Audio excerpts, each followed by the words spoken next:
Hello guys and welcome to 8 Moto right. तो आज के वीडियो में मैं आपको बताने वाला हूँ होंडा SP 125 और हीरो एक्सट्रीम 125R में आपको दोनों में से कौन सी बाइक चूज़ करनी चाहिए। दोनों बाइक अपने सेगमेंट में अच्छी लग रही हैं, लेकिन आप बहुत ज़्यादा कंफ्यूज हैं ये बाइक खरीदूँ या फिर ये बाइक। तो आज की वीडियो में आपको मैं क्लियर करने वाला हूँ कौन सी बाइक किस सेगमेंट में किस जगह पर अच्छी रहती है। तो गाइस वीडियो में बने रहें, चैनल को सब्सक्राइब करो, बेल नोटिफिकेशन के ऑल ऑप्शन को क्लिक करो, इस वीडियो को लाइक करो, अपने दोस्तों के साथ शेयर करो। तो चलिए वीडियो स्टार्ट करते हैं। चैनल को सब्सक्राइब करें, बेल नोटिफिकेशन के ऑल ऑप्शन को क्लिक करें ताकि मेरे सारे वीडियोस की नोटिफिकेशन आप तक पहुंचे।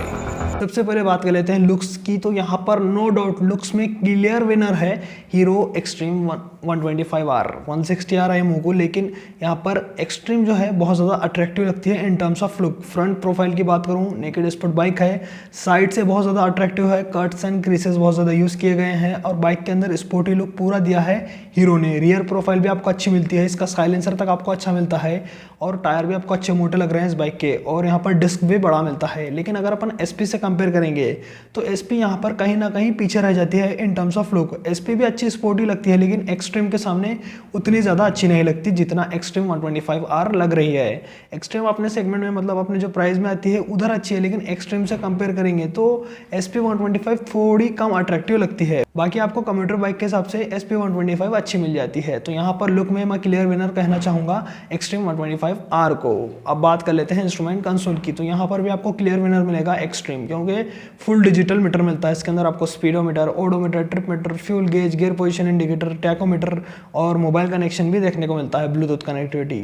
यही बात करें SP 125 के मीटर की, तो SP 125 में भी आपको फुल डिजिटल मीटर मिलता है, लेकिन यहाँ पर एक दो फीचर्स की कमी है। बाकी इसके अंदर फीचर्स मिलते हैं आपको speedometer, odometer, trip meter, gear position indicator और यहाँ पर आपको लाइव माइलेज जैसे फीचर्स मिलते हैं। लेकिन यहाँ पर ना ही टैकोमीटर मिलता है, ना ही ब्लूटूथ कनेक्टिविटी मिलती है SP 125 के अंदर। तो यहाँ पर इंस्ट्रूमेंट कंसोल में भी बढ़िया इंस्ट्रूमेंट कंसोल आपको एक्सट्रीम 125R के अंदर देखने को मिलता है। बाकी आपकी राय आप कमेंट सेक्शन में बता सकते हैं इजी टू रीड कौन सा रहेगा इंस्ट्रूमेंट कंसोल। अब बात कर लेते हैं सस्पेंशन सेटअप की। तो सस्पेंशन सेटअप में भी एक्सट्रीम आगे है। फ्रंट में आपको मोटे टेलीस्कोपिक फोक मिलते हैं, रियर में मोनोशॉक मिलता है। मोनोशॉक एक अच्छा सस्पेंशन सेटअप होता है as compare to twin swing arm जो कि SP में आते हैं। SP का भी सस्पेंशन सेटअप अच्छा है, कंफर्ट लेवल प्रोवाइड करने के लिए, मतलब लॉन्ग राइड भी करेंगे तो अच्छा रहता है। लेकिन अगर अपन एक्सट्रीम के सस्पेंशन सेटअप से कंपेयर करेंगे तो अपनी SP 125 का सस्पेंशन सेटअप ऑर्डिनरी लगेगा और सिंपल लगेगा। यहाँ पर आपको कंफर्ट लेवल दोनों बाइक से बढ़िया मिलता है। लेकिन अगर अपन सीट्स की बात करें तो यहाँ पर कंफर्टेबल रहने वाली है सीट्स SP 125 की। तो यहाँ पर क्लियर विनर SP 125 रहती है कंफर्ट लेवल को लेकर, क्योंकि लंबी चौड़ी सीट मिलने के साथ साथ आपको लेडीज वन साइड बैठ सकती हैं, साथ ही साथ पिलियन सीट का कंफर्ट जो है वो भी बढ़िया मिलता है। एक्सट्रीम में क्या है, स्प्लिट सीट सेटअप दिया जाता है, या फिर जो सीट है पीछे की पिलियन की थोड़ी ऊपर होती है, उसके वजह से क्या है पिलियन कंफर्ट खराब रहता है। यहाँ पर क्या है comfort level no doubt SP 125 का बढ़िया आता है as compare to Xtreme 125R। अब बात कर लेते हैं ब्रेक्स की। तो आपको एक्सट्रीम में ज़्यादा अच्छे ब्रेक्स मिलते हैं एज कम्पेयर टू SP 125। यहाँ पर आपको सिंगल डिस्क मिलता है 276 mm का, जो कि बड़ा है, और पीछे ड्रम मिलता है, और साथ ही साथ IBS एक मिलता है मॉडल एक्सट्रीम में, और दूसरा ABS सेफ्टी फीचर है। तो यहाँ पर आपको 5000 एक्स्ट्रा देने पर ABS भी मिलता है एक्सट्रीम 125R में। ये दो मॉडल आते हैं।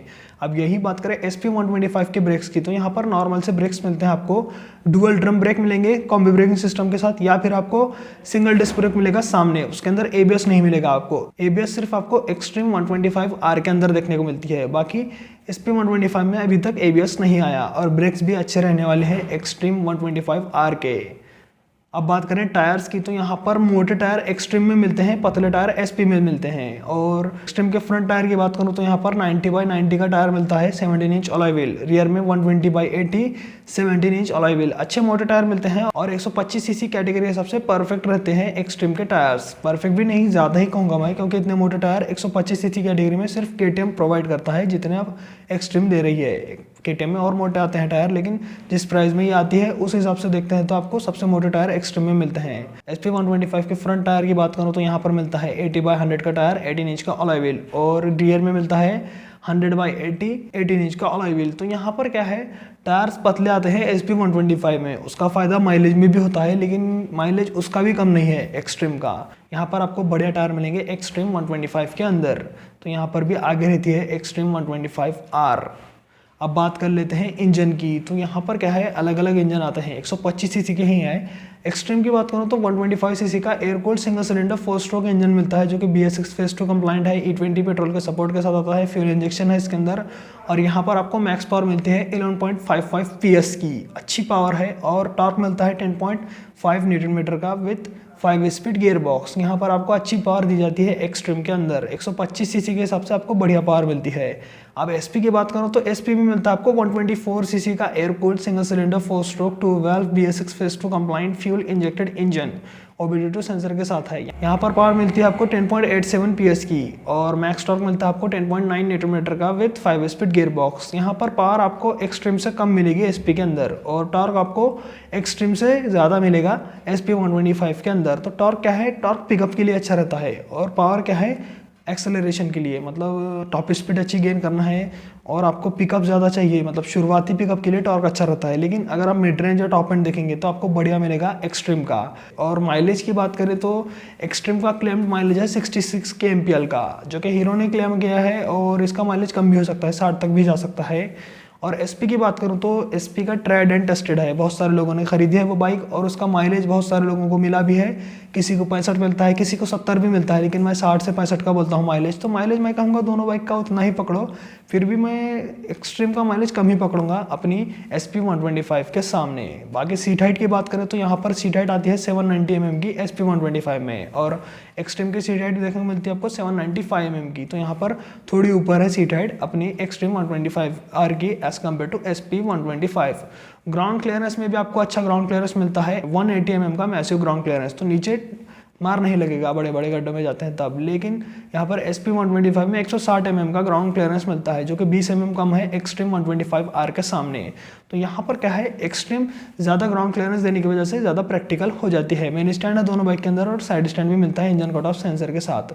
ओवरऑल वेट की बात करें तो यहाँ पर गेम पूरा चेंज हो जाता है, लगभग 20 किलोग्राम का देखने को मिलता है आपको अंतर दोनों बाइक के वेट में, क्योंकि एक्सट्रीम थोड़ी स्पोर्टी है लेकिन वेट बहुत ज़्यादा दिया है हीरो ने। 136 kg इसका कर्व वेट है, पल्सर से तो हल्की है लेकिन SP से 20 किलोग्राम हेवी आती है एक्सट्रीम 125R। अगर आप हल्की फुल्की बाइक देख रहे हैं तो SP 125 आपको ज़्यादा पसंद आने वाली है, क्योंकि वो ट्रैफिक में से आराम से निकाल ले सकते हैं। वैसे तो दोनों बाइक अच्छे हैंडल के साथ आते हैं, लेकिन यहाँ पर क्या है, अगर आपको वेट कम चाहिए तो SP 125 अच्छा हैंडल कर सकेगी और आपको अच्छी लगेगी। और टैंक कैपेसिटी की बात करें तो एक्सट्रीम में आपको 10 लीटर की टैंक कैपेसिटी मिलती है और SP 125 में 11.2 लीटर की टैंक कैपेसिटी। 1.2 मतलब 1200 ml आपको ज़्यादा पेट्रोल रखने की जगह मिलती है अपनी SP 125 में। 60-70 किलोमीटर आप एक्स्ट्रा चला सकते हैं SP 125 को एज कम्पेयर टू अपनी एक्सट्रीम 125R। बाकी दोनों बाइक का कंक्लूजन पर आऊँ, अगर आपको स्पोर्टी लुक चाहिए, कॉलेज स्टूडेंट हैं और पीलियन कंफर्ट नहीं भी रहा तो चलेगा, पीछे दोस्त लोग बैठते हैं, मम्मी लोग को नहीं बिठाते आप, मम्मी या बहन को, तो लेडीज़ के लिए उतना ज़्यादा अच्छी नहीं रहती एक्सट्रीम 125R, क्योंकि स्टेप अप है उसकी पीछे वाली सीट, पिलियन सीट, और पिलियन कंफर्ट थोड़ा कम मिलेगा। बाकी आपको लुक्स अच्छे मिलते हैं, पावर अच्छे मिलते हैं, फीचर्स अच्छे मिलते हैं और ABS भी मिलता है। और प्राइसिंग की बात करूं तो 1,30,000 के करीब ऑन रोड पड़ेगी ABS वेरिएंट अपनी एक्सट्रीम का, और नॉन ABS 1,25,000 तक आएगा। अब SP की बात करूं, SP क्यों लेना चाहिए? अगर आपको SP 125 लेना है तो आपकी रिक्वायरमेंट क्या होनी चाहिए? पहले तो आपको माइलेज चाहिए, दूसरा आपको होंडा की रिलायबिलिटी चाहिए, तीसरा क्या है, आप फैमिली के लिए बाइक ढूंढ रहे हैं ताकि लेडीज़ वन साइड बैठ सकें और बच्चे लोग भी चला सकते हैं और ज़्यादा प्रैक्टिकल हो बाइक, सिटी में भी चलाने के लिए हो। हाईवे पर थोड़ा कम चलाना पड़ेगा क्योंकि हाईवे पर उतनी अच्छी परफॉर्मेंस नहीं निकाल पाती SP 125 as compare to Xtreme 125R। और एक्सट्रीम में फ़ायदा क्या है, आपको पिकअप अच्छा मिलेगा मिड रेंज में और टॉप एंड में, और SP में क्या है, इनिशियल में पिकअप आपको अच्छा मिलेगा। और दोनों की प्राइसिंग में लगभग आपको फ़र्क देखने को मिलेगा 17-18 हज़ार रुपये का। SP 125 की प्राइस जो है 1,11,000 डिस्क वेरिएंट की पड़ती है, तो यहाँ पर आपको और 4,000 कम देंगे तो ड्रम वेरिएंट भी मिलता है 1,07,000 से 8,000 रुपये में। अब दोनों अपने प्राइस में अच्छी रहती है, लेकिन मेरे को लगता है SP 125 ज़्यादा वैल्यू फॉर मनी है, और स्पोर्टी लुक्स देखते हैं तो वो भी वैल्यू फॉर मनी लगती है, लेकिन दोनों बाइक अच्छी लग रही है अपने सेगमेंट में। बाकी मैंने क्लियर कर दिया। आपको वीडियो कैसा लगा आप कमेंट सेक्शन में बताना। ऐसे ही वीडियोस देखने के लिए चैनल को सब्सक्राइब करो, बेल नोटिफिकेशन के ऑल ऑप्शन को क्लिक करो, इस वीडियो को लाइक करो, अपने दोस्तों के साथ शेयर करो। आज के वीडियो में इतना ही, चलता हूँ, गुड बाय गाइस।